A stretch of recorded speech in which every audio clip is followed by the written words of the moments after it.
last one. Okay. But, so we'll do double duty, is that All right, that's fine, I mean, it's no problem. What I'll do is we'll start the meeting now at 6:39, all right? And, this is a meeting of the town Charter Committee for the town of Rutland, for Thursday, April 24th at 6:30 PM. First on the agenda is the meeting minutes, which we will, defer till our next meeting, to go through those when Ryan. Recording in progress. Good, thank you. So at that time right now, there's no motion needed to, do we gotta make a motion to defer that? I'll accept the motion with that, no? I don't Just know. that's enough of that, right? Okay, great. Leah, with this room, come scoot. No, it's fine, because I might be up and down. Okay. Thank you. And once we get Anthony in here, we'll continue on the next item. Is that fair enough? Yeah. Sounds good. He's kind of the star of the show. Ooh, all right, we got you in here. Oh, hey, Becca. Becca, Anthony, can you hear us? We can see you. Did we make that couple? You're both muted. It's the wave. shadowing and helping Anthony. Oh, he's in and out. You know, it might be better if you shut your video off. I know personally, I can't, Chris, if you're talking, it looks like you're talking. yes, I am talking, yeah. Oh, we're muted. Can you shut your video off and that might make it stream better? You know, Chris, like we're lawyer muted. with- Oh, we're We're muted. muted. Sorry, we're muted. Yeah. Pull it together, you know. All right. Thank you, Leah. Baby steps.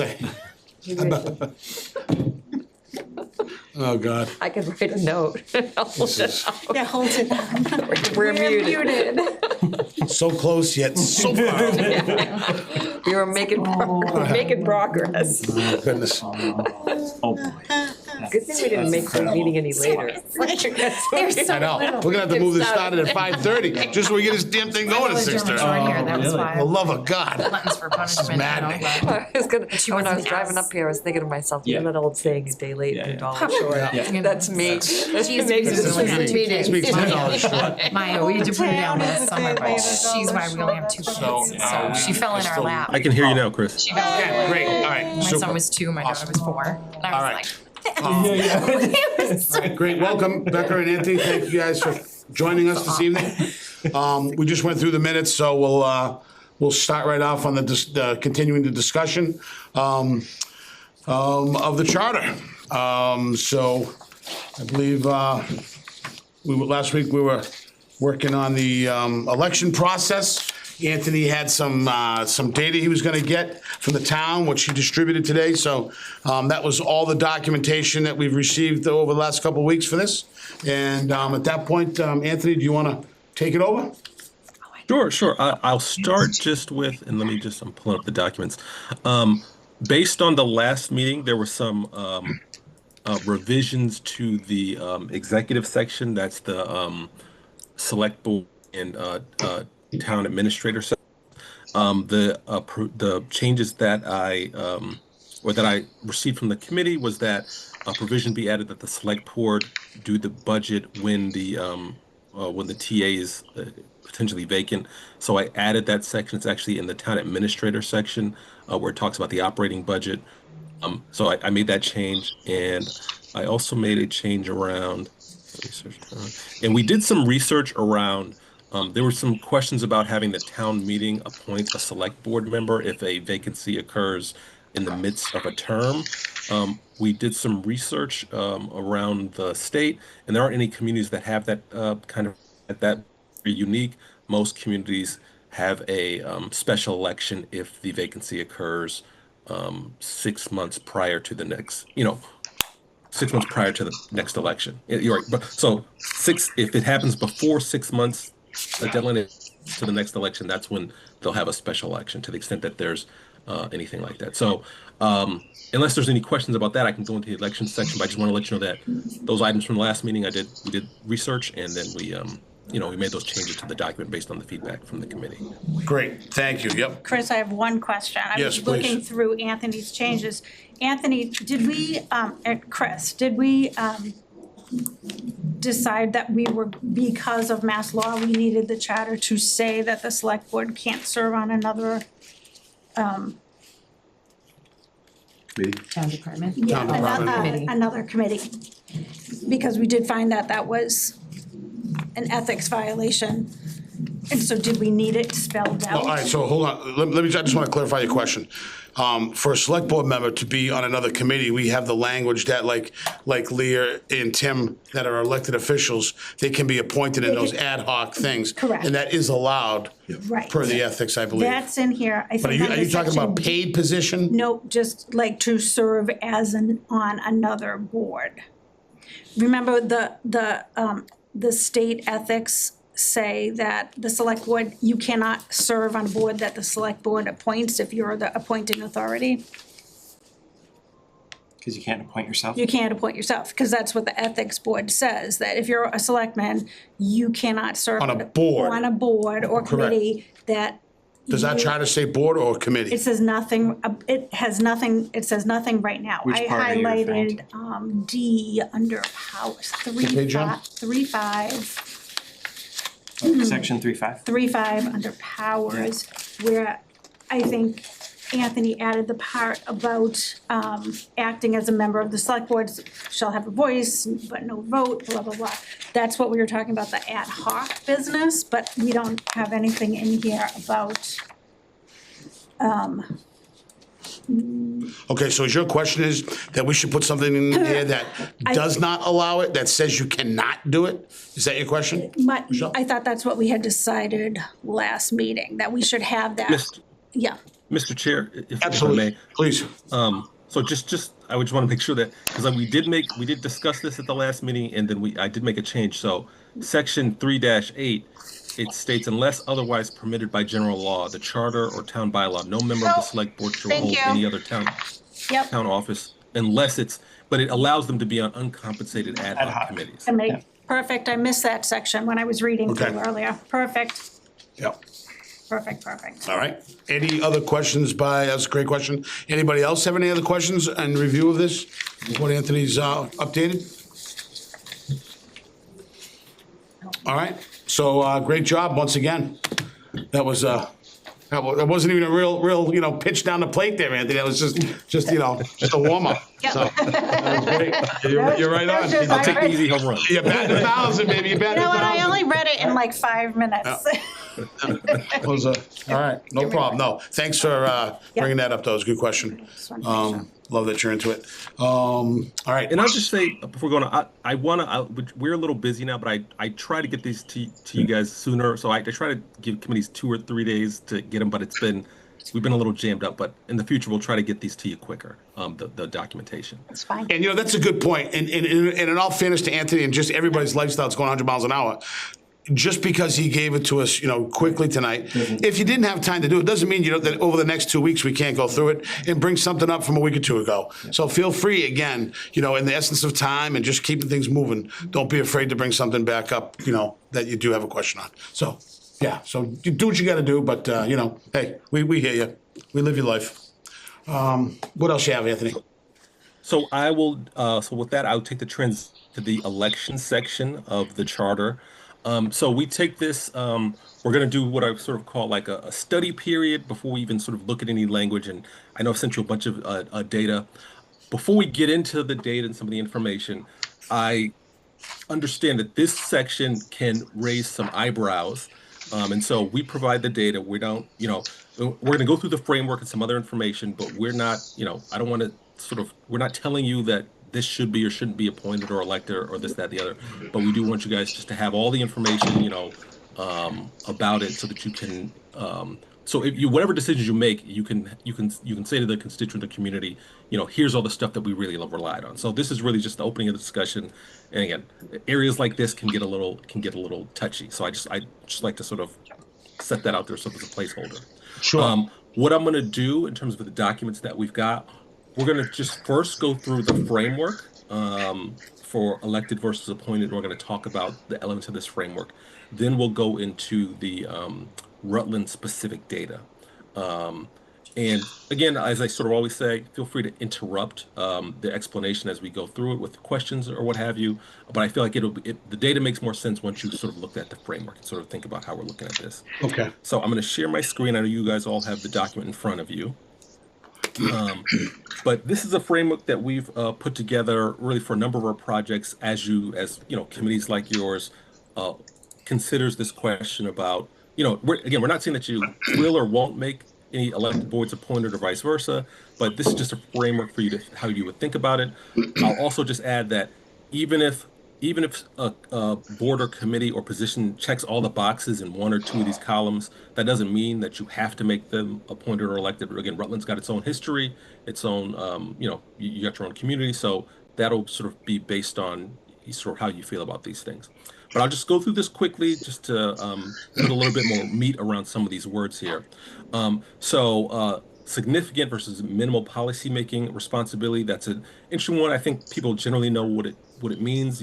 But things like select board sometimes are more into the nitty gritty in terms of hiring and firing employees, which we would think of more of a ministerial day-to-day task versus significant policymaking, which is sort of drafting ordinances, thinking about long-term plans for the community. So again, that can go either way, but those sort of the way you can think about it. The minimal policymaking or ministerial tasks are your more day-to-day things that help the community run versus your long-term policymaking are sort of things that are going to be impacting the community, are going to be long-standing policies, for years, if not decades to come. I think one body where that really blurs the line there is often the planning board. Oftentimes communities make the planning board appointed, but there's a strong policymaking aspect to that type of body. And as we sort of go through this, you'll see that a lot of that can come from some of what in some communities they consider like a significant like knowledge base in terms of these areas of planning and things like that. So significant level of training or expertise to quickly and easily become effective in this work versus not requiring this significant level of training or learning. This is not to disparage, any sort of elected versus non-elected thing. This is just to say that really there's a small pool of people with the requisite knowledge to make these types of decisions. So for example, you wouldn't make your town attorney an elected position because not everyone has the sort of basic knowledge to be a lawyer. But that doesn't mean that you're a selectman or select board, they're exercising a significant level of knowledge and information. They just don't need a specific sort of honed in focused area of knowledge. The role or task is easily and widely understood by the public versus complicated and not easily or widely understood. That I think really goes back into that sort of the box above you. So I won't sort of dig into that either. The nature of the board or the role makes it relatively simple for the public to evaluate the performance of its non-policy making duties. So again, this is one of the things where I think the best example is if you're, I hope this is not the case in Rutland, but if people are having fistfights at the select board meeting, that's probably something where people can look at the meeting and say that's not being run properly. So that's kind of an out there example, but again, it sort of gives you a flavor of sort of what we're talking about in terms of the side of the framework. Again, the left side is the elected, the right side is the appointed position. This is a big one that I don't know if is always fully accounted for by a lot of people, but it's an important check and balance in the system of decision making. So, for example, in your system, the select board is in some ways a check and balance to the town meeting, and vice versa. And so, those are one of your reasons why you'd have elected versus appointed positions. Again, the same can be said for things like, as we'll see when we go through the chart, planning boards can be, in many communities that are elected. And some of that reason is people want to check against the select board or what they perceive to be sort of, maybe a growth agenda on another board or committee. It's not critical to the effective and efficient functioning of government. Again, this is not to disparage the elected versus the appointed, but it's some roles. For example, the clerk, and we'll sort of go through this. The clerk is really important for the storage of documents and the distribution of information to the town and to the various boards to make sure things happen. It's a very critical role. It's become more.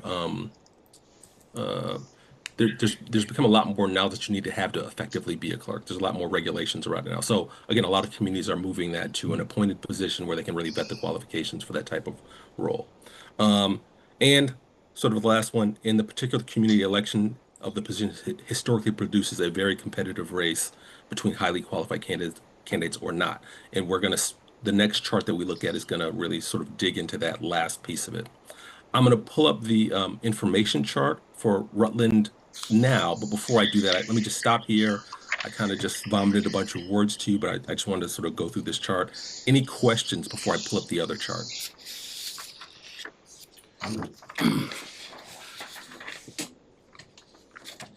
Not really. I not really, but I'm just thinking in my head right now. And for instance, how the select board would appoint someone to carry out their policies. Like for instance, the planning board, and we have a town planner.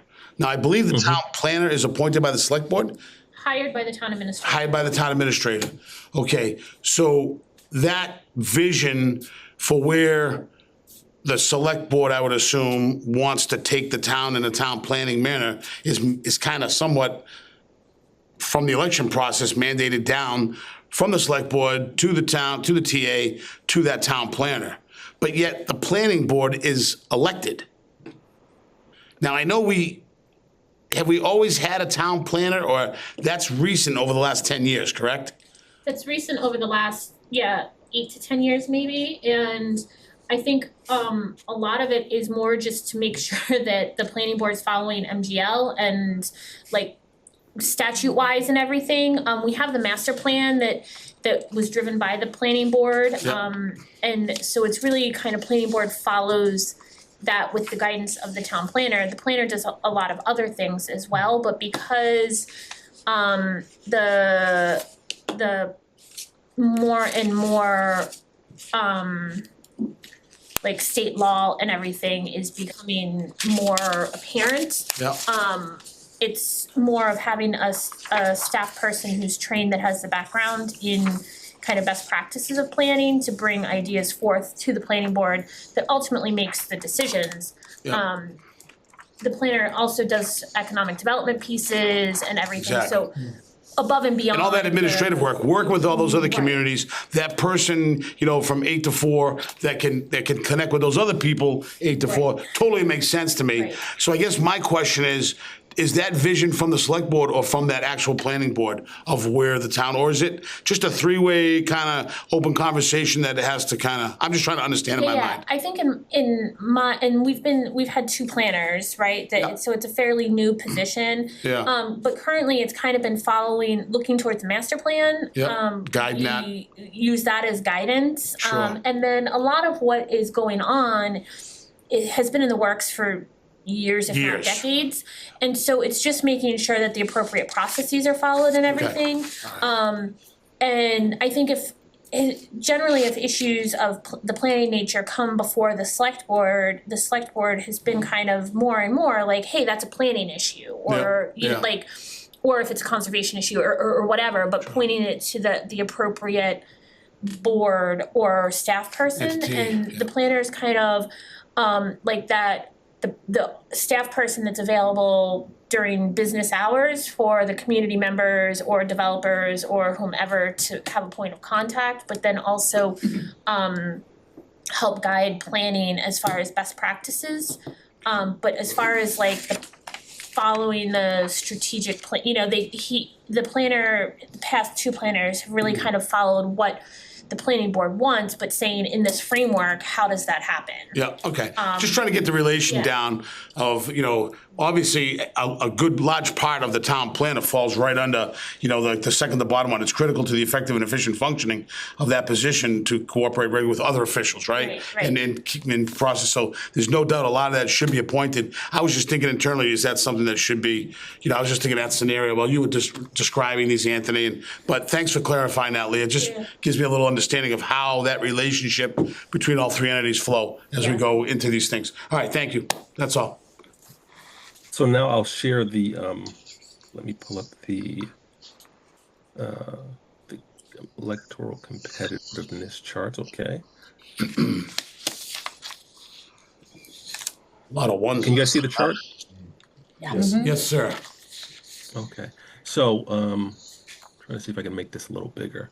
Do you like the So number before- 1, or is that just is that the reality? Well, let me orient you to the chart to explain where a lot of these numbers come from. So, what we did, or what we always do is we look at all of the elections for this time period, and here we've got like a 10-year time period, and we divide the number of seats that are up for the election. I'm sorry, we divide the number of candidates that are up for election for a particular position by the number of seats that are available. So, for town clerk, there's only one seat, so you just divide the number of candidates by one. For the selectmen, it might be two or one, so you divide whatever the number of candidates are by two or one. So that's how you get to these fractions, or these decimal numbers that you're seeing on the screen.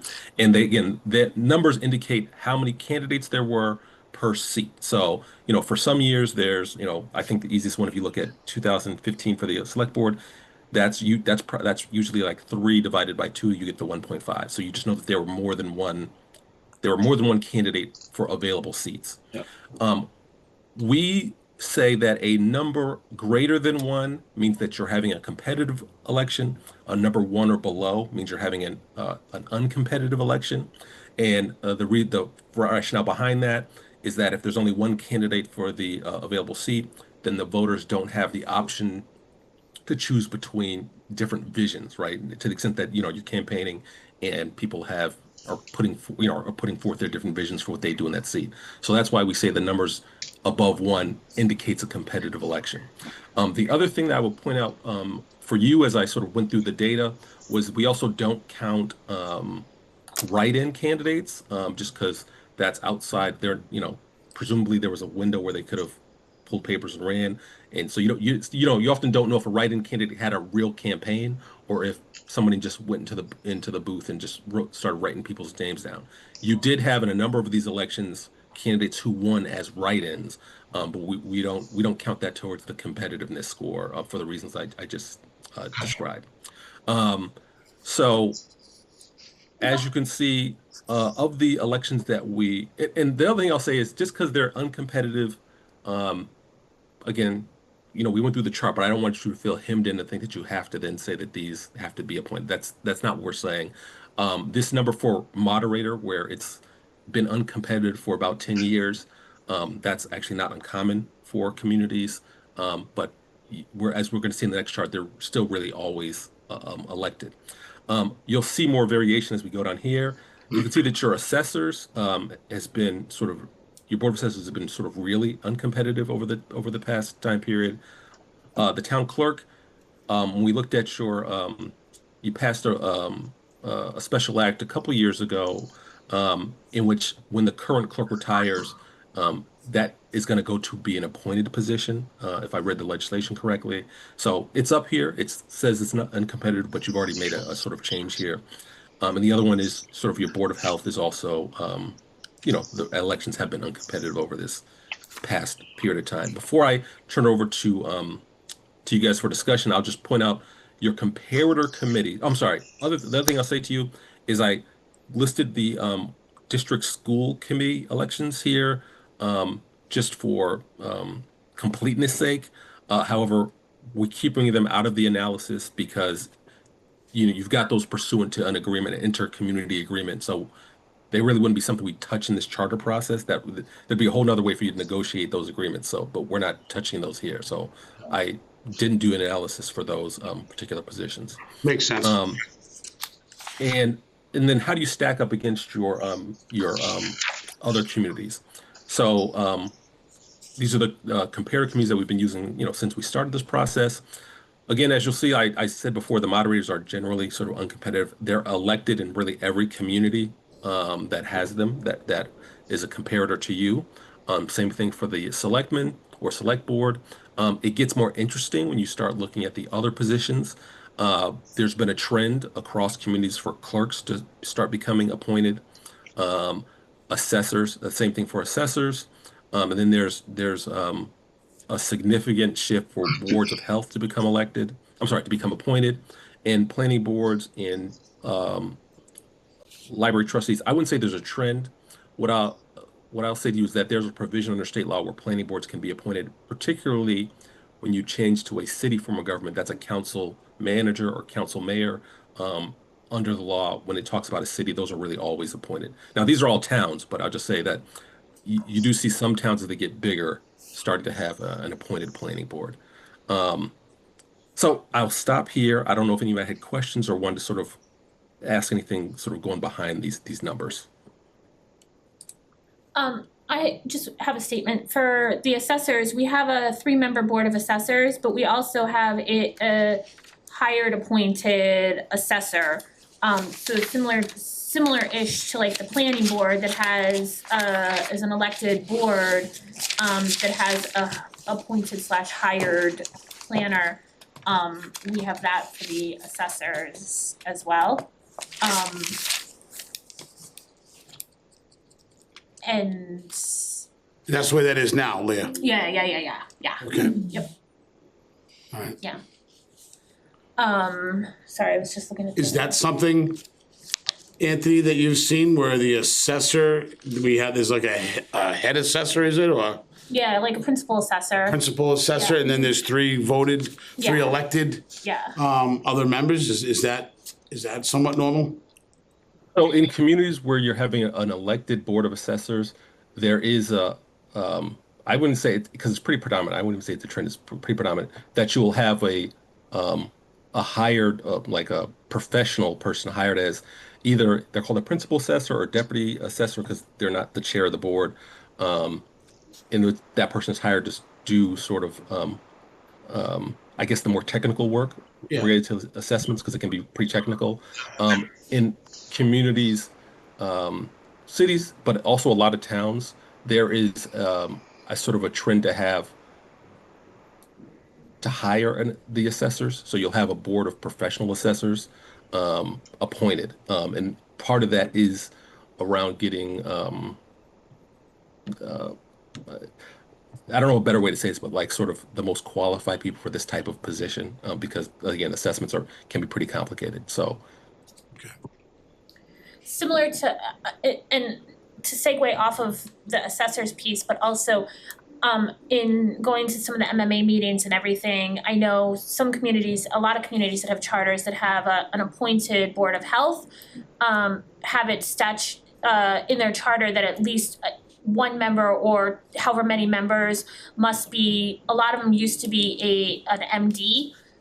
More and more they're transitioning to an MD, NP, or PA, but have some sort of professional qualification, at least one member, and that's stipulated in their charter, but that's for an appointed, in this case, Board of Health. We have an elected Board of Health, again, a 3-member elected Board of Health, and I don't believe any of them hold any official, like, public health or anything degrees. Should there be language that makes that a requirement for that position? I don't know if it's an elected Just figured position, we that makes can't. sense. I don't Why think, would I you? think I don't if think it's, we can. if it's an anymore. elected position, I don't think you can. What certification do you get in Board of Health? Is some sort of Is it? health-related PA.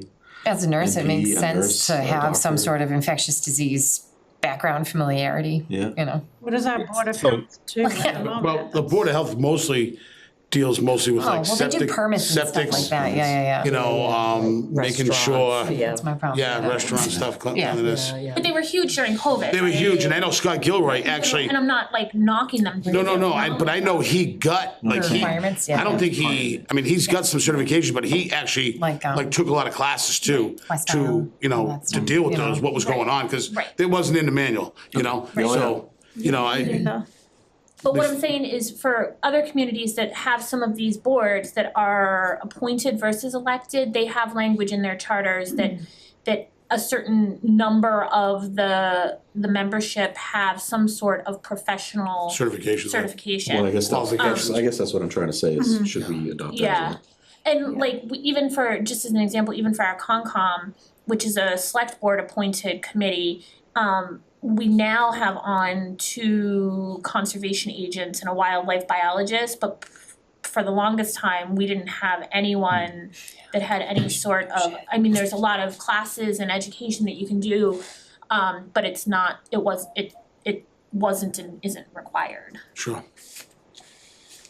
All right, so, go ahead, Anthony, you gonna say something? yeah, I was just gonna say to that point, yeah. So some communities where the ones that have that have appointed boards of health, I think that they will sort of specify that someone be like an MD or a nurse or have a position in the medical field. They may specify that the chair or the head be someone with a degree in public health or something of that nature. Now, I will just sort of add a little caution here is that you do have to really think about your community. And if you put certain requirements on that, may be unfillable based on your population. So there is a trend to make sure that we have, that communities have the people that they think should be on the board. But then you do get to be careful as that weighs against, your community better than me. So I don't want to say to have these requirements, but you're not going to have anybody to fill them. So that's something for you guys to consider. Yeah, we don't need to make it any harder than it already. I don't know that we did all that. No, and so I'll ask this question then is, and I don't know, maybe we'll just go through these one at a time on how we want to leave these elected or appointed. But in general, I think if we're going to change an elected position to an appointed position, I think, is there an issue? Yeah, like, would you have to vote on that? It would probably Or we have could just do that? We Like can. with the town, would that be a problem, like with We can community propose people? that in this charter. Okay. But what I'm just asking us as a group, is there an issue with the Board of Health? Let's just take the Board of Health right now. Mm-hmm. Like, is there a problem with the way the Board of Health has been going? And, it's an elected position. And through the election process, I mean, you gotta lay it out there. You gotta put yourself out there. So you gotta say, I'm this, I'm a nurse, I'm this, you gotta prove yourself to the people. And there is a process inherent to that election process that, to some degree, you gotta kind of know what you're doing, or else, good Lord, I mean.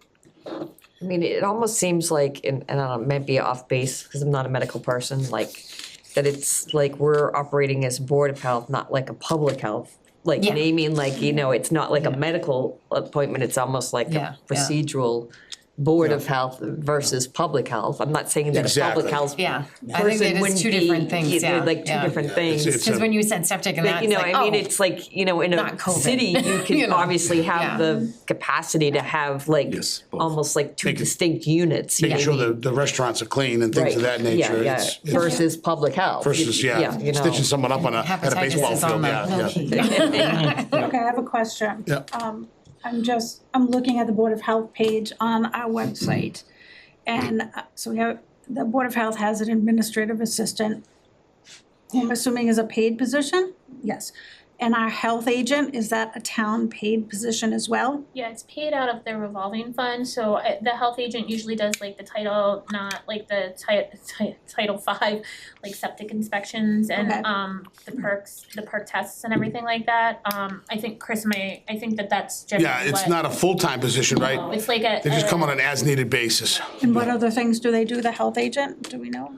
If there's like with the fire, the health agent worked Yep. with the fire department and the building like the fire chief and the building inspector and everything to. So we have someone that's qualified to do health Third party, stuff. basically, Michelle. Okay, and so and we also have an animal inspector.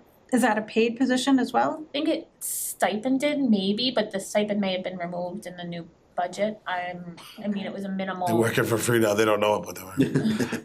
Shh. So we do, I guess my point being that we do actually have qualified people doing, Or the structure's in place for it, place, so even though the right, elected person isn't the And I'm not saying Dalai they're not- Lama, so to right. speak, And there's I- still people there to. and I'm not saying they're not Rich is a qualified. nice guy, I don't know, he's got the haircut, Yeah, he's looking good, He's got right? the winery, I don't can't know go wrong with any that. of these people, so I'm just saying. So, and that goes back to if it's not broken, do we wanna, Right. Yeah. try to fix something that's not broken? It's funny though, I just assumed that Rich was like a nurse or something, I don't know, I thought it Former was, fire Rich chief. Stevens, Oh, okay. yeah. So let's just, if you don't mind, let's just, if you wanna take these one at a time, write down the category and just, get our general opinion on these, or how we wanna leave them, elected or appointed.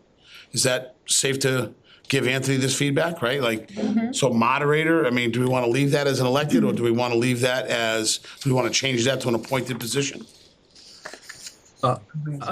I would say there's no communities that have an appointed moderator. Okay.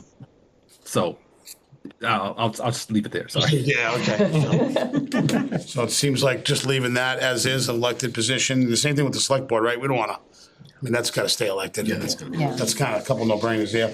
And again, the assessor now, we talked about that, kind of hand in hand with the, I mean, you've got the administrator in place. Do you leave the other ones elected? Is there any issues that anybody would say that you know of or hear of, or? I mean, I think the only, just looking at the numbers, the only issues a little bit are the competitiveness. But I don't know that changing that to an appointed, like, I think we have the same challenges with our appointed boards and committees as we do our elected. Absolutely, Getting- Leah. It's hard to get, getting- it's a lot of work to get people to join your boards and committees. So I'm not sure that looking at the competitiveness is going to change the competitiveness by changing it from elected to appointed. I think it's more of a policy decision as far as. And the one thing I would caution, if we do go ahead and make something an appointed position, the town administrator, that's more work on them. Appointed? So, well, to appoint somebody, Yeah, yeah. right, and 'Cause to they gotta change these find people. somebody, they Yeah, gotta- so now they you gotta be gotta- careful when you're changing this from the election process to this. You're shifting that responsibility, and is that where you want that responsibility? So it's not just a position that we wanna be thinking of, we also wanna be thinking of the management of that position as you go from election to a managed position. Well, and I think for these, most of these other ones, apart from the moderator and the clerk, most of the other ones are boards or committees, boards. And so I think that that's what I wrestle with myself is then I would assume if they were to switch to appointed, it would probably be a select board appointment. And then are we just fulfilling the town with more of whomever's on the board at the time Yeah. versus providing an opportunity for Wide the open. community to actually provide feedback. Yeah, and then does that board, I mean, how does that burden the select board? That's Right. 5 more positions you have to vet out, go through, promote, Right, vet out. and I would argue, when I look at it from regardless of who's on the board, right, then Yeah. you're potentially, it's kind of my argument with the board members shouldn't be serving on other boards and committees. The board is setting, potentially not providing an opportunity for more diverse community feedback. Yeah. I don't, Should there be, so going back to attachment A, the first Yeah. chart we looked at, so criteria for supporting appointed. Someone with little training or expertise will have significant difficulty performing the work effectively. So I understand wanting to appoint someone or elect someone versus appointing, but if we're going to elect someone, should there be some sort of language that makes them prove that they have some sort of ability to perform in this capacity, other I than don't- just vote for me? I don't know, Anthony, I'm not sure, Anthony, Becca, I don't know for elections, I think it's really, really hard to mandate elections. Yeah. Because I Correct. And you gotta get your paper signed, so It's- if people know you're a Yahoo.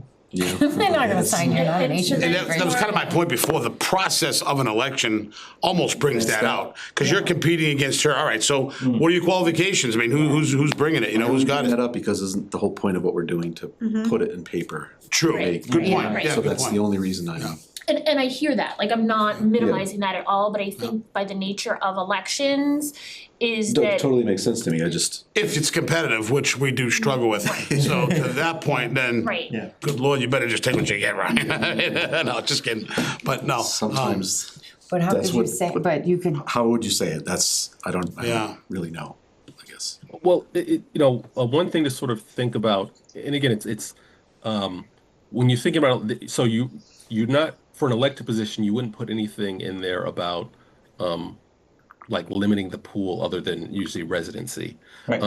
And sort of, really that chart that I gave you, it really kind of boils down to, do we want sort of, not even do we want, but it's like, it's sort of anybody in the community that cares, this is something that sort of we'd allow them to sort of do or participate in the decision-making or policy-making, versus this is a position where we have to have someone with a specific skill set, and we're gonna evaluate them based on, not on,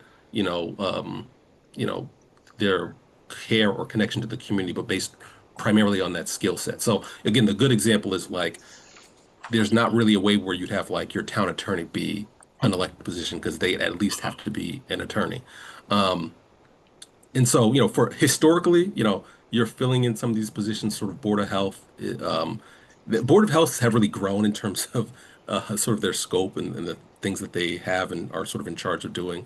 But, you know, so again, so some places that have the ability have sort of moved to make those to be more skill based.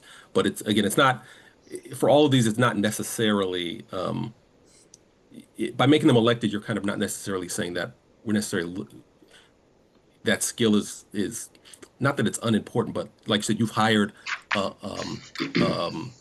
planner, someone with a planning background. You've hired, an assessor, someone with an assessor background to assist the board and provide that technical expertise. So it's not, I'm trying to say it's not cut and dry, but for the elected positions, you're really just saying, we want people that care versus, and that matters more in these circumstances than someone with the skill. Yeah.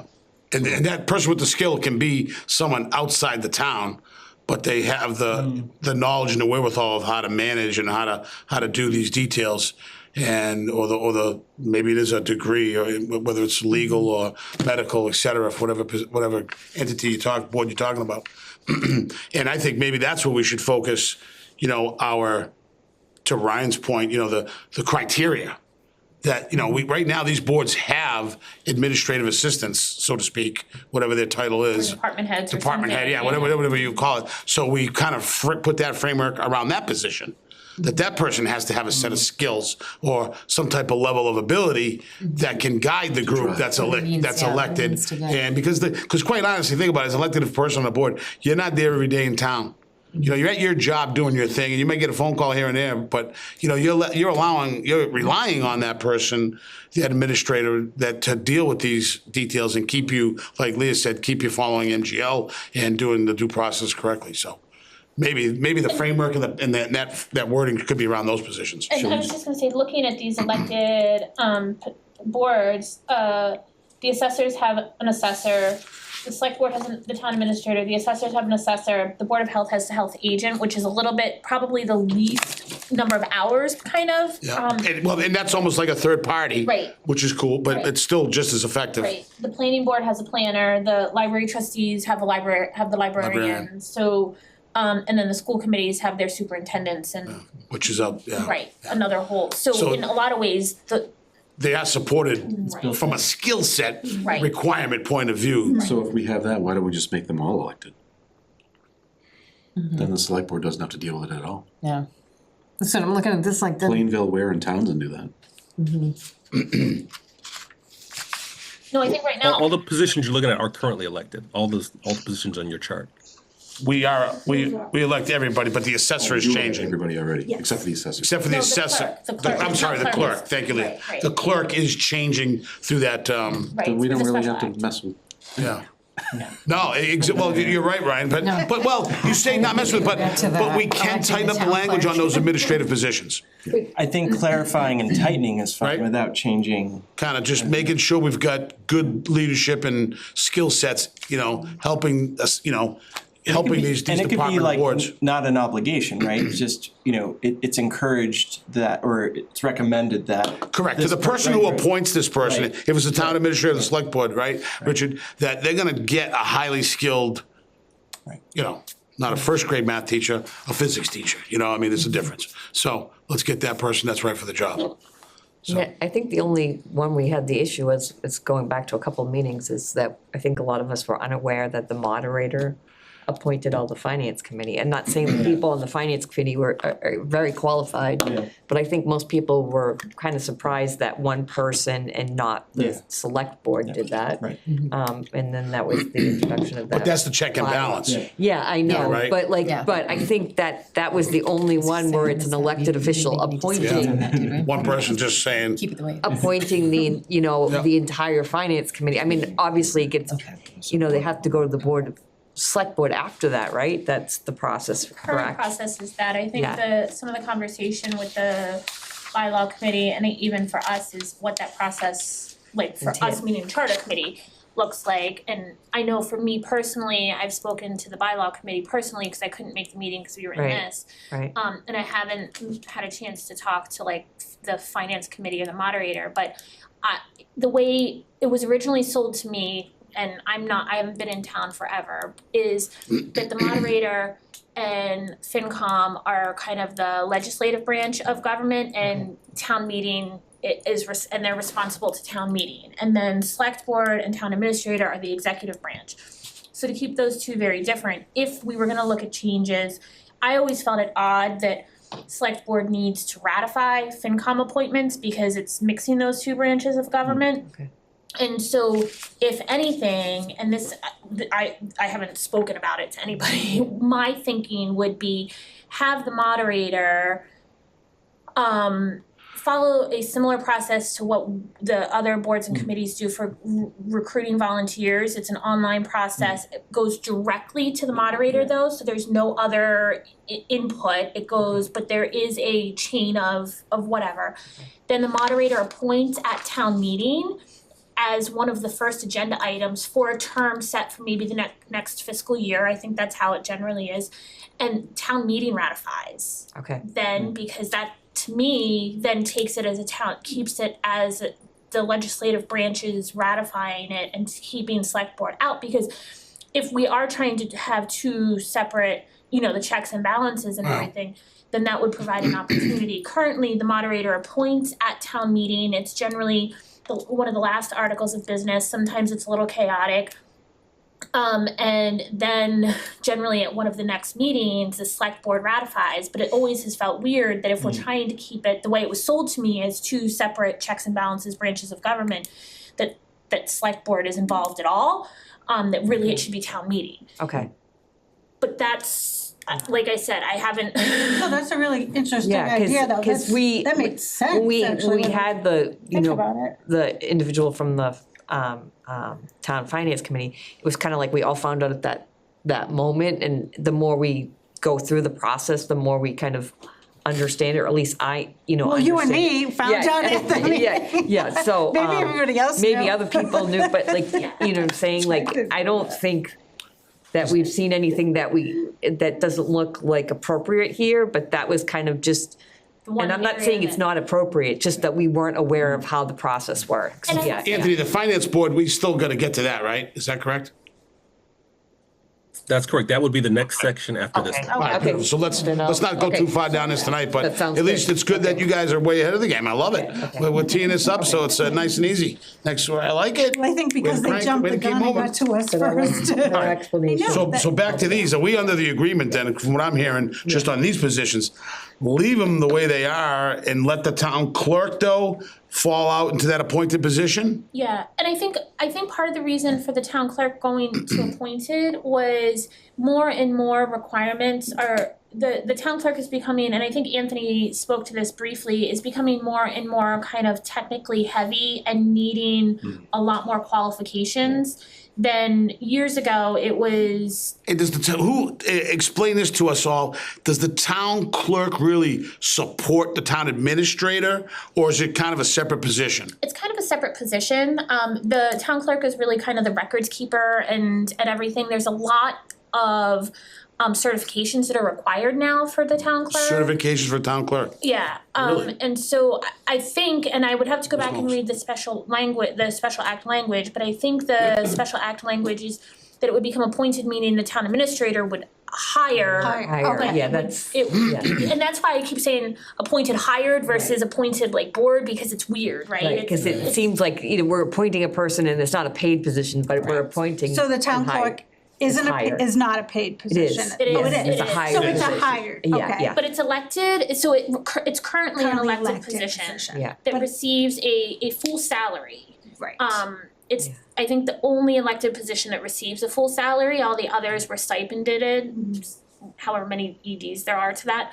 And now, I think, again, kind of following the trends as just seeing that more and more communities, and because the way the elections process has been going across the country, local, state, and national, and then requirements for certifications for clerks and everything are becoming much more heavy to have qualified, ensure that position is Staff. I'm just gonna shoot out a different opinion here, though. Yeah. And I hear everything you're saying, but is Rutland that complicated? So cause I'm, you know, and I can see, listen, compare Worcester to Rutland, that town clerk might have to have a whole lot of certifications to deal with everything going on there. I think it might be enough. But is this town that, because the one thing you're gonna lose is that person that grew up here, that loves this place, will never leave the position. Consistency in that position is very important. And I'm just saying, look at our town administrators. We can't, I mean, we're not gonna pay this person the God, you know, this is not a place, you know, you're not bringing in, you know, the Tom Brady's of the world, okay? You're gonna get the third string guys here. I'm unfortunate, that's just the history, it's the situation we're in. And once you go down this, but if it's an election, it's someone that really wants to be here, it's usually a local person. I'm not sure I'm not sure what's more important right now, just listening to you and thinking in my head. I really don't know how to feel, but I just wanted to throw that out there. That's all. And I just wanted to say that it was debated at town meeting, and town meeting, I think it was fairly They wanted it to go that way. An overwhelming majority that it would go that way, and so for the special act, so there's also, I don't know, Sandra, but. Wasn't it a ballot question? We voted on it, right? It was I don't think it was a ballot question, it was a town meeting article a few years ago. I thought it was, Maybe it had to be reconfirmed at I thought we at the ballot, I voted don't on it, yeah. remember. I don't know. I just Googled it quick. It is a CMMC certs, and it does ask for bachelor's degrees, typically in business admin, public administration, political science, or related fields. I didn't realize. Psychology usually too, that's always in there. It's not here. It should be. We should all have that. I was gonna say, Anybody else? Yeah, anybody else here before I throw it No, to but Tim? Tim's got his All right, hand. Oh, Tim, go ahead, buddy. yeah. Only thing to Chris that I wanted to put out there is Leah's correct.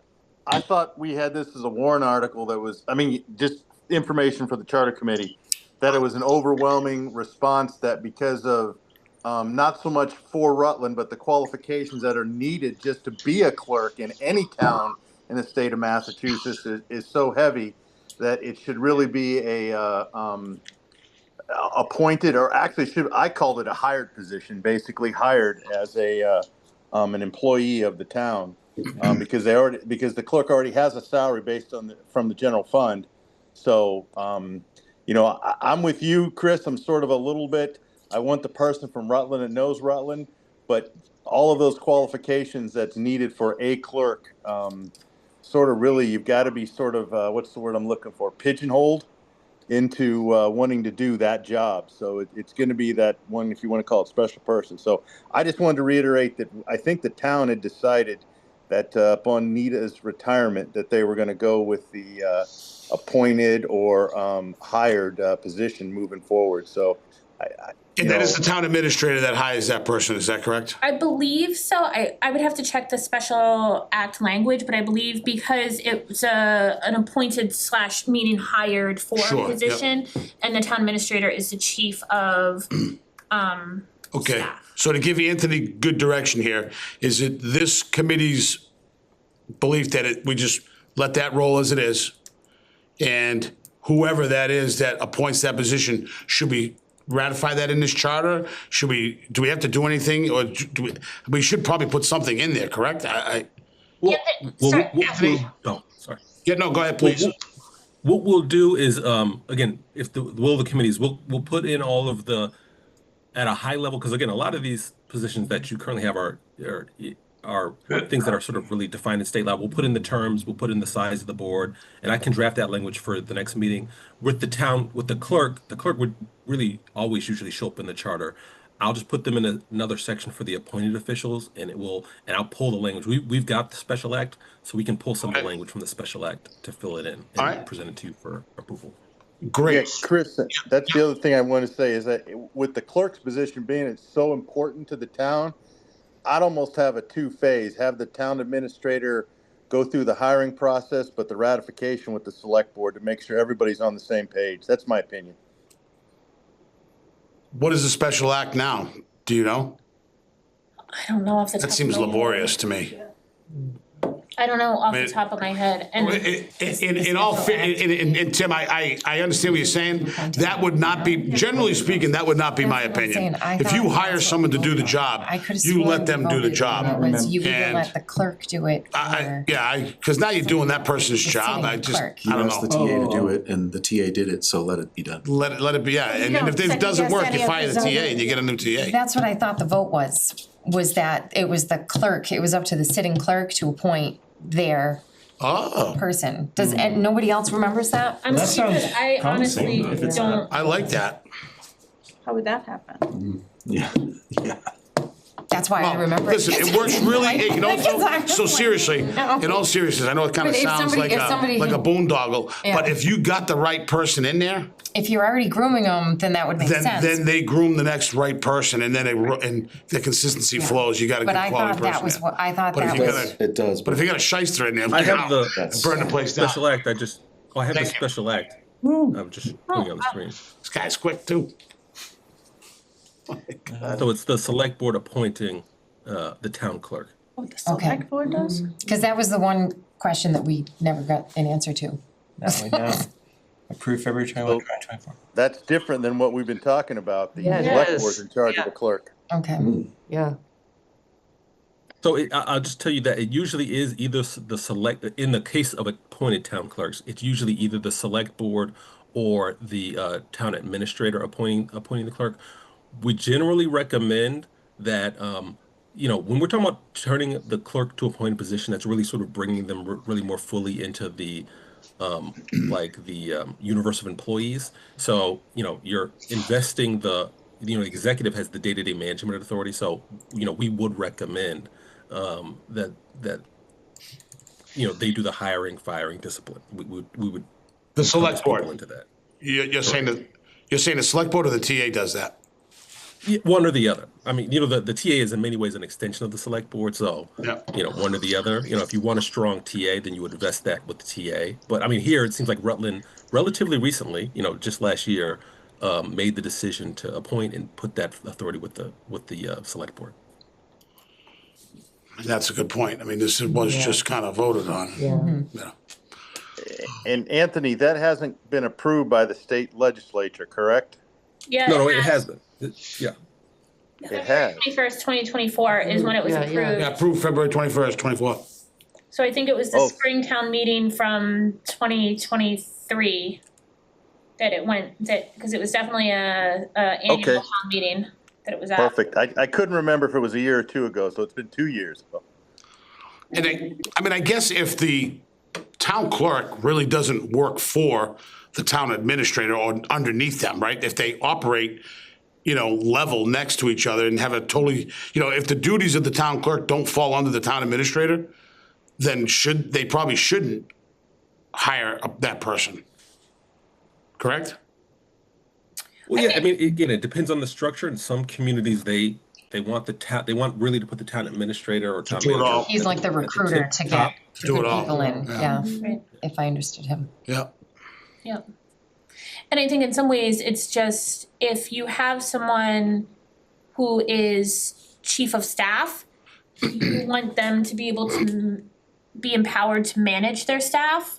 And the fewer staff that they manage, the more holes it creates for empowering the administrator to do the management, right? Because it's, that person doesn't have to answer to the administrator, that person doesn't have to answer to the administrator, that person. So it makes it very hard from a management perspective to try to manage. But I can see the value of, if the administrator brought forth candidates a little bit similar to like the accountant or something, brings forth the candidate or candidates, and then the select board does the final.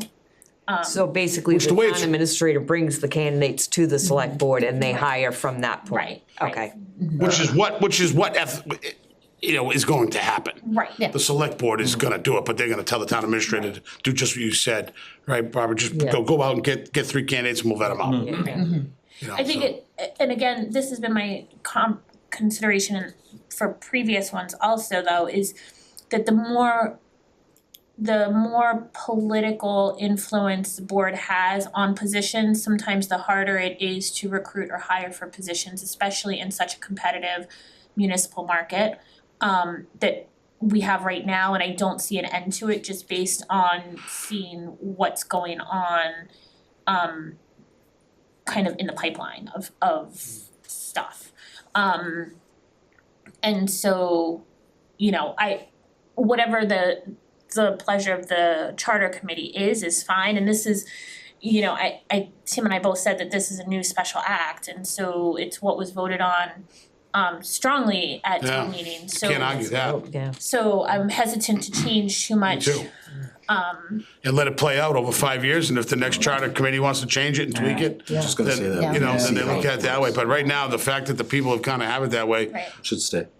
all in favor? Chris, the only question I have is, I don't think that special act defines who the clerk reports to. And I think that's a fine point that we should, as a charter committee, clear up in the charter of who the clerk reports to. Well, here it says, notwithstanding any general or special law to the contrary, there shall be established in the town of Rutland an office of appointed town clerk. The select board of the town shall appoint and may remove the town clerk, who shall serve at the pleasure of the select board. The town clerk shall have all the powers and duties and be subject to the liabilities and penalties imposed by law on town clerks. And then it goes into the point of the taking effect when Need to the retire. vacancy occurs, whether it's Let me ask you another question. election or retirement. So right now, the select board is gonna hire the TA and it's gonna hire the town clerk. And I correct? think accountant, And the also. accountant, but those two positions right now speaking, and let's just say we were looking for a town administrator, like we will be soon. Would that town clerk assist the select board in finding candidates for that town administrator, or what's that process like? My guess is no, because we have a strong fire chief that the select board also hires, right? And so we don't rely on, historically, we don't rely on the fire chief or anybody for that assistance, right? Okay, so how has that process gone of hiring a town administrator? It's really at the leisure of the board, and there's been 2 iterations where the board has contracted with a search firm, Okay, and there's been 1 iteration where the board has done it themselves. okay. it's really- So the board really didn't rely on anybody within the town for the administrative work of that process, search process? So usually there's a interim or acting town administrator that helps guide that process. Would help that, yes, okay. And that's kind of, Okay, the yeah. interim All right. administrator is really, that's one of their main objectives, is to guide the board Gotcha. in whatever the process the board decides to follow. Thank you for just Yeah. understanding the process there. All right, so for the sake of kind of looking at these elected positions, if anybody doesn't have anything else to say, Tim as well, and Becker and Anthony, we'll just let these fly the way they are right now and let that special act take its course and let Anthony frame it up around that, right? Sounds good. Any other language you think we want to add around the administrative piece of a couple of these boards, or just kind of let him do his thing? Chris, I apologize, I missed it. I got off CMRPC and got over here as quick as I can. Are we leaving like the Board of Health, the school committee, planning board, and all that still as elected positions? Is that correct? Correct. Thank you, that's all I needed.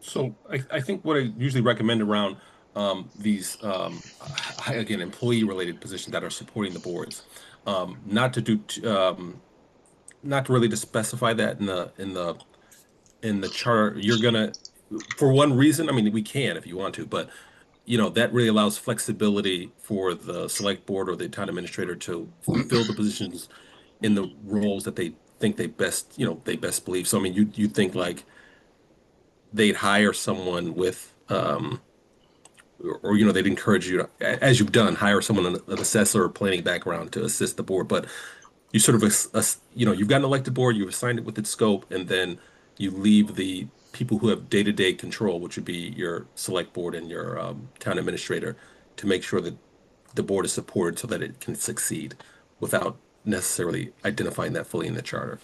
So that expectation is pretty much understood, that you're gonna hire a highly qualified person to assist these boards. Correct. It- The it- only it time where I does- would say you'd want to fill out more is if you moved it to appointed, and then you'd say, okay, they should have these qualifications and X, Y, and Z. If you're not doing that, then I would say then you want to be. And as qualifications change, needs change, right? Put common sense as a definition on the thing. That'll clear it It's up. actually uncommon sense. Oh, It's not that common anymore, right? that's why we can put it in the charter. All right, great. I like that. I think everybody's pretty much in agreement with that, so we'll let that ride. Does that give you good direction, Anthony? That's good. This is a little quicker than I thought. I don't have anything else for the committee, but what I'll do based on this conversation is I'll take the positions we talked about, I'll frame them up in the charter. Just to let you know, I'm basically going to take the gist of or that first paragraph from the town clerk's section. I'll put it in the charter. Okay. I will probably also include the section about that becoming effective after the current clerk retires. That'll probably go in what we call the transition section, which is one of the last sections that we do, just because we want to preserve that, because the charter will then supersede all the other special acts that have happened before it. And that is a transitional thing that'll just go away and drops out of the charter, so to speak, so. Okay, makes sense. Great. He's done this before. Excellent. All right. The only other thing for you guys to think about, because I don't have any real charter stuff, is, and Chris, we talked about this a little bit, but you've done really some sort of important work here, really around some of the major pillars of your town government, which is the select board, the town meeting, the TA, and now the elected positions. As you're going into the summer, I don't know if you want to sort of plan a formal meeting just to hear from the public about what you've been currently working on. So I know, Chris, I think we touched on our last meeting. Yeah. I just wanted to, since you have some time, I don't know if you want to talk Yeah, no, about it. thank you. Thank you for the segue there. So when Anthony and I were talking about this, and I think we did discuss this as a committee early on about doing it in September when, Rutland's, that kid community comes back to town and things really start happening in September. But Anthony and I were discussing that we're going at a pretty good rate right now. We're ahead of schedule? Right now, yeah, knock on wood, a little bit. But, should we do it in June perhaps, right after the town, election and all that? And, well, before people take off, before the end of school, right? I mean, let's face it, once school's out, it's gonna be hard to really get a lot of people to show up in the middle of July for something here. Probably. I wouldn't recommend that to get good input. But what's your thoughts about trying to catch this in June? And then the beauty, I think the benefit of that is that, over the summertime, it gives us, we can take that information and kind of, all right, now where do we want to go with that? Let's throw that in the soup here and keep stirring it and see where it looks. And that'll kind of give us direction and guidance coming into the fall so that we can hit the ground running again. What is that gonna look like an open town meeting? That's a good question. Well, Chris, what we could do is like what they're doing with the budgets things right now, basically have an informational session on a Saturday, so it's not during the week. Have it on a Saturday and, for an hour, and have documents and a little presentation put together to show the town where we're at, what we've completed, and get feedback. I think the biggest thing would be what we had and what we've changed, which to me isn't all that much. We're just writing it down, like we said in the very first meeting. Do you know what I mean? We haven't really made sweeping changes. We've kind of just. No, I agree with that. Maybe come June or. I agree with that, Ryan. Yeah. But the one thing we can do is tell people why this is the way we, regardless of what changes we made, like back it up. Like, hey, this is why we want to leave the assessor the way it is. Yeah. This is why we want the TA to do this. This is why, try to explain to people, we're trying to help the town with these purposes and this framework to attract a good, strong, town administrator to help the board of assessors or board of health keep them moving forward. So maybe that's probably the bigger message. Yep. If we're not changing much, is just to really codify and ratify and justify what and why we're doing what we have been and pretty much will be. So, And I think some of the feedback from the community day also was kind of, why are we doing it? And just so providing an opportunity for people to come and ask questions, so we, as a group, to your point, Chris, going into the fall, can understand what potential questions or challenges the charter itself may have, Yeah. and we can be mindful of that as we start working in the Yeah, fall. I did kind of forget we still have to vote on it. Right, So, and yeah. so then maybe And the we why is decide- always the frightening part right now while you're trying to create something, right? Right. The how is the frightening part once you say, all right, here we go, you know? But, you know, the why is always what's scary to people right now. Like, what's going on? You're changing things. Everybody gets nervous. Why are you doing that, right? So we get earlier feedback, Yeah. and then if we decide we wanna do like a mid to late fall additional public information session, just because we've made a little bit more progress and we Yeah. have kind of digested some of the conversation. And we might be pretty close by that point, you know, at the end of the, Right. you know, that Thanksgiving timeframe, maybe something like that. If we did something then, you know, Yeah. we might be pretty close to having a completed rough draft to some degree. And Yeah, I think a lot of the other stuff we're gonna do is just kind of administrative stuff that he plugs in. yeah. But we, you know, I think we do need to start working on gaining public support for the process and the Just from the need for informational charter. point, like Right, the right, engagement and understanding, you know, and the purpose, like you said, that whole big why. Right. You know, and Right. yeah, what we're up to, that's a good point. Anthony, so looking at it right now, we have probably 2 dates in May and 2 dates in June to potentially have meetings continue on this 2-week schedule that we're on. How many more meetings do you think we would need to, you know, add anything else and get to that point, that rough draft point to bring in the public? What other things do we have to cover? Well, I think you're at a good place now in terms of, if we're talking about this first meeting, I think you're at a good place now. You're like, I'll fill in, you'll have the full election section to talk about, the language to talk about for our next meeting. Okay. So but I think this document right now, that I circulated, that's a good one, because people are gonna, I think, from my experience, people are gonna spend the most time or have the most questions around the town meeting and around the select board and, you know, the relationship between those two things. There probably will be less because you around other elected positions because you haven't made any. There may be some people that question this thing about the town clerk only because even though it's a decision that was already made, it's new. And so, you know, my experience is that even if you've talked about it 100 times, there's a person that's like, you didn't talk about it 101 times, so I didn't hear. So and again, that's for anything. But I think you're really at a good place now to have this initial conversation to say, here, we've made some decisions or we've written some things down.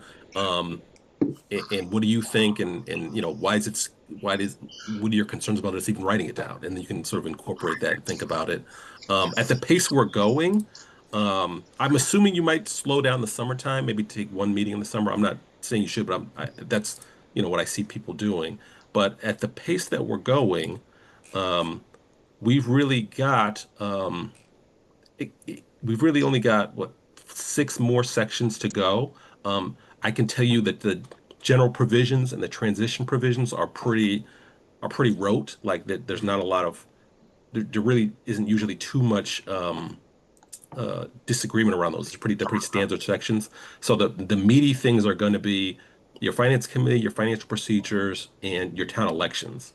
In that we've got this administrative organization section that's not, so you really don't have, I mean, if we spent maybe 2 meetings per section, so just based on what we've got next, you probably got maybe 12 to 13 meetings left. This is outside of the meetings dedicated towards your public input. So I think you're moving at a good clip. You're probably, I don't want to jinx you, but you're probably tracking to be done before the end of the year. Okay. All right, well, and again, that's good news, but we'll continue to follow the process for the best purpose of the town charter and the process, so it's great. You know what, you guys really have been working hard, and it's a pleasure to be with you guys. I certainly can say that, everybody's into it. Really didn't know what to get, I really didn't know what the heck this thing was gonna be about, and you know, you just never know, but I think things have been clicking really well, so it's fun to be on, and it's good that we're making some time and getting through things. Do we wanna set a meeting for that then?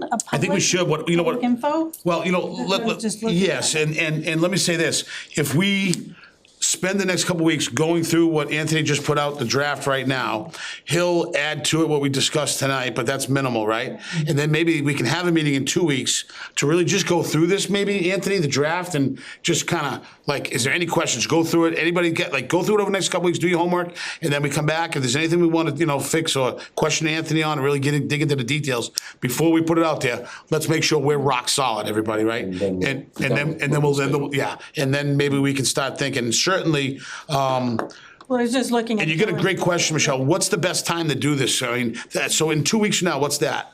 Well, May 8th, then we have town May meeting, so that's town meeting weekend. Next town meeting weekend. So that's no good. Then So 2 it's- weeks after that is Memorial Day weekend. That's the only thing I was just jumping ahead on the calendar.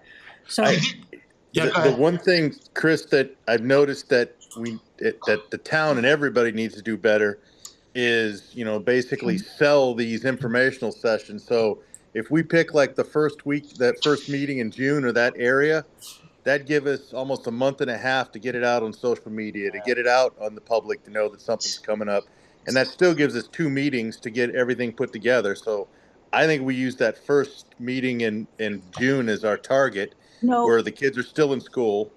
that's what you said, graduation night, The 7th? the 5th. Well, I'm not saying that night, but Okay. maybe that Saturday. Yeah, gotcha. so personally, the month of May is absolute hell for me. I have 2 daughters graduating from college. I have a granddaughter that needs to be christened, and I gotta move one of my daughters into BU. And Have fun. then on May 31st, and I'll certainly invite all of you guys, my company is doing a big fundraiser for Brent Carpenter and his wife. nice.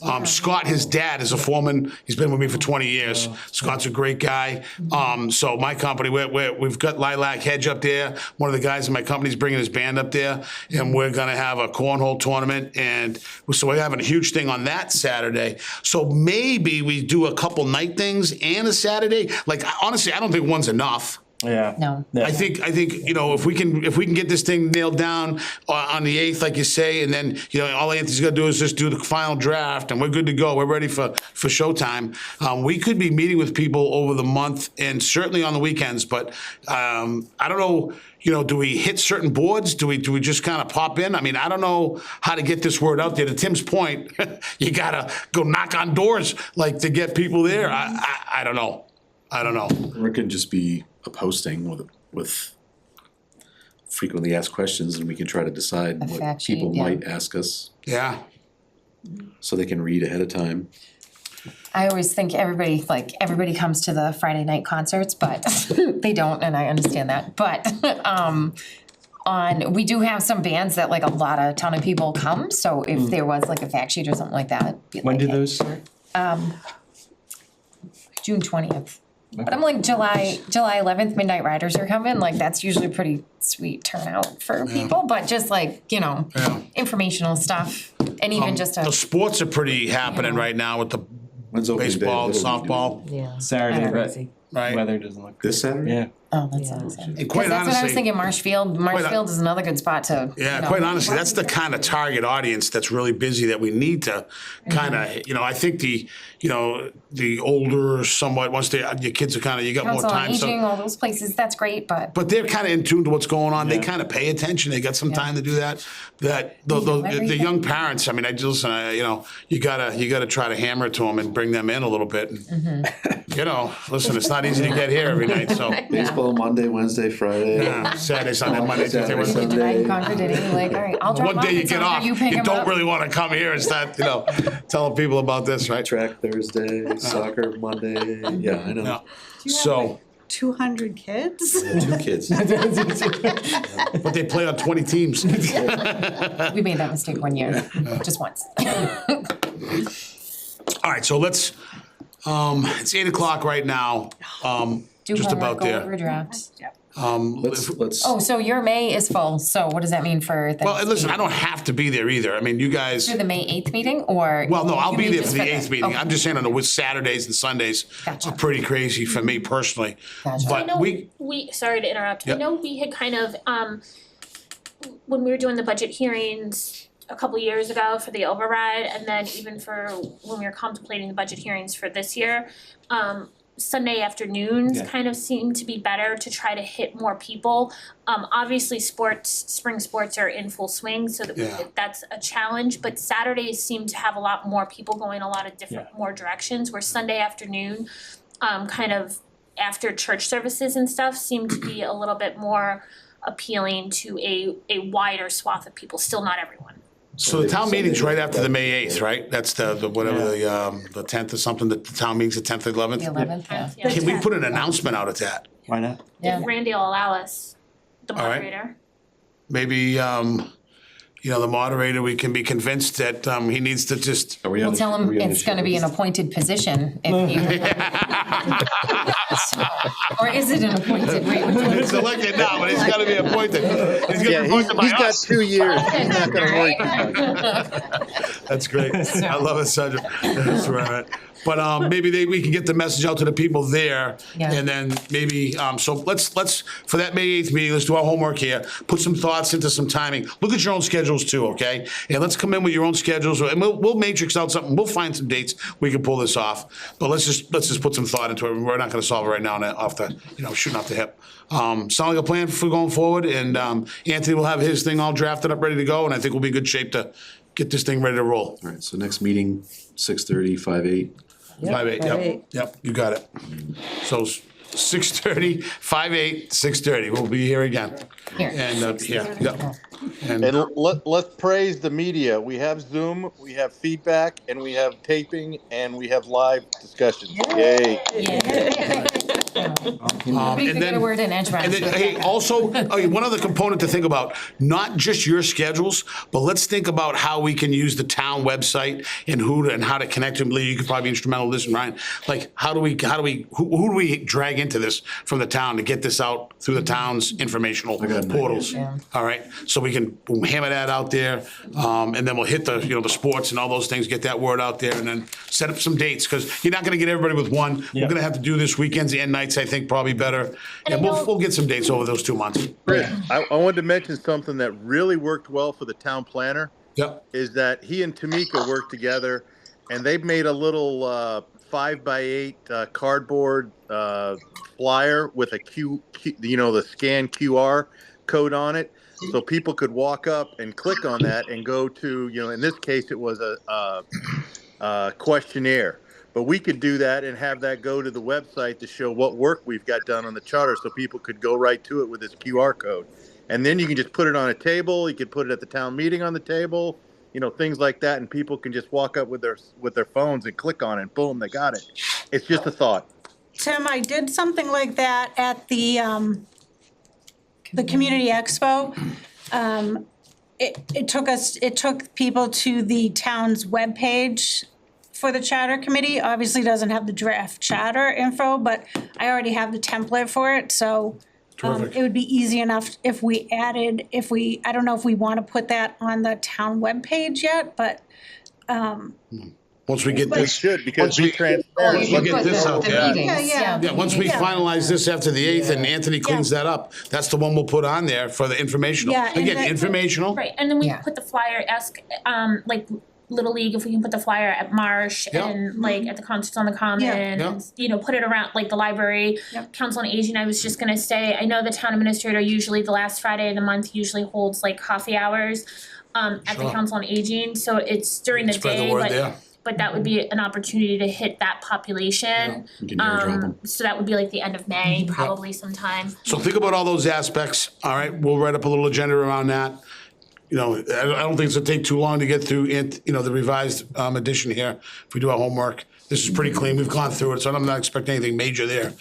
So most of the time can be spent on strategizing how to, deliver the message and be strategic and quick and decisive, right to it and hit it home quick. Because if we hit the message out there quick and we set the meetings up quick, it's done and over with, and then people go after the summer and they're gonna forget about it, but that's okay. Yeah. We'll have the information we need to kind of think about over the summer, maybe have a meeting or two, and then just get ready to go for the fall, and then we'll be on the home stretch. You can act surprised again. Yeah. in the fall. That's a pretty good plan. Yeah. Tell me that. Then are you looking for a motion to adjourn? Any new business, anything else to discuss, anybody? Chair, just before you adjourn, so it's a new thing that we started at the Town Center with our committee. So you've gotten an email about sort of a post-meeting survey. So that helps us make sure that we're being responsive to, the committee, which I think it has been. There'd also be some good feedback from you guys who've taken the survey. So I encourage everybody to take the survey. And I think it expires in like 24 hours. So you can, I'd encourage you to take it tonight, but when you can. So Great. I'll just put that last piece out. Thank you. Yeah, that's right. I forgot to mention that. Thank you, Anthony. Any other new business? Do I have a motion? Motion to adjourn. Second? Second. All in favor? Ayes? Aye. Ayes, all right, hearing no nays, none? Unanimous, closed. Good night. Anthony, Becca, thank you very much. Tim, thanks for jumping in. Pleasure.